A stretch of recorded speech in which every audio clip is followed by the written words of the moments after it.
बात नहीं, आपको मालूम है कि चारों तरफ कोरोना की महामारी है और इस समय आप ये अपेक्षा नहीं कर सकते कि सब कार्य जो है वो सरकार करे और आदमी एक दूसरे से अगर मिलकर इस समय सहयोग करे तो लड़ाई जीती जा सकती है।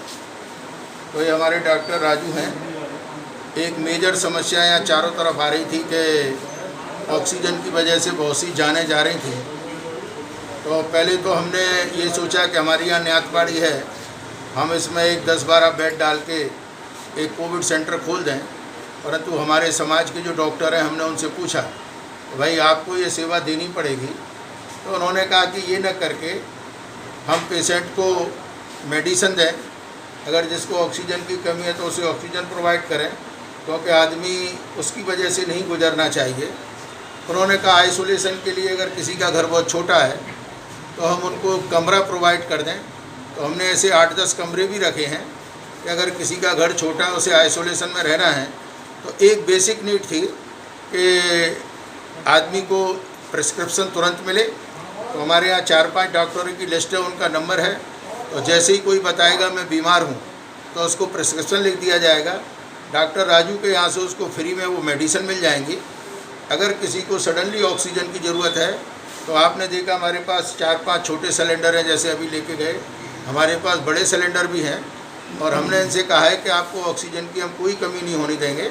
अगर और सिलेंडर लगेंगे तो हम इनकी और व्यवस्था करा देंगे, तो आदमी को ऑक्सीजन मिल जाए, मेडिसिन मिल जाए, आइसोलेशन मिल जाए और अच्छा एनवायरनमेंट मिले। तो मैं समझता हूँ कि 90% तो वैसे ही ठीक हो जाएगा। परंतु आपके माध्यम से मैं सरकार से भी ये कहना चाहूँगा कि आज आदमी बेडों के लिए इधर से उधर भटक रहे हैं। हमारे यहाँ मिलिट्री का बहुत बड़ा बेस है। अगर ये चाहें तो मिलिट्री के एरिया में भी 250 या 500 बेड का हॉस्पिटल बनना बहुत बड़ी बात नहीं है, बहुत जल्दी बन सकती है। दूसरा, मैं पेपर में पढ़ रहा था, ये कह रहे यहाँ पर 350 टन ऑक्सीजन का प्लांट लगेगा, परंतु वो दिसंबर 2022 में होगा। आज शॉर्ट टर्म की ज़रूरत है, तुरंत। अब तुरंत क्या व्यवस्था कर सकते हैं? तो हमारा मानना है कि लॉन्ग टर्म अपनी जगह है, परंतु 4-5 टन 10 टन पर डे के छोटे छोटे प्लांट पायलट 2-3 अगर लग जाएं, जो कि मैक्सिमम 2 या 3 महीने में लग सकते हैं, और उसमें कहीं सरकार को हमारे भी कोऑर्डिनेशन की ज़रूरत है, तो परिषद भी उसमें फाइनेंस करके लगाने को तैयार है। तो हम चाहते हैं ये भी शॉर्ट रिलीफ आदमी को मिलनी चाहिए। और मेरी फिर से सरकार से रिक्वेस्ट है कि बेड की वजह से, ऑक्सीजन की वजह से कोई आदमी नहीं मरना चाहिए। तो ये एक शुरुआत है। तो हमने कहा कि भाई समाज के किसी व्यक्ति को तकलीफ़ नहीं हो। अगर कोई और भी व्यक्ति आ जाता है जो नीडी है, तो हमने डॉक्टर राजू से कहा है कि वो उसको पूरा सपोर्ट करे। मैं समझता हूँ ये छोटी पहल है।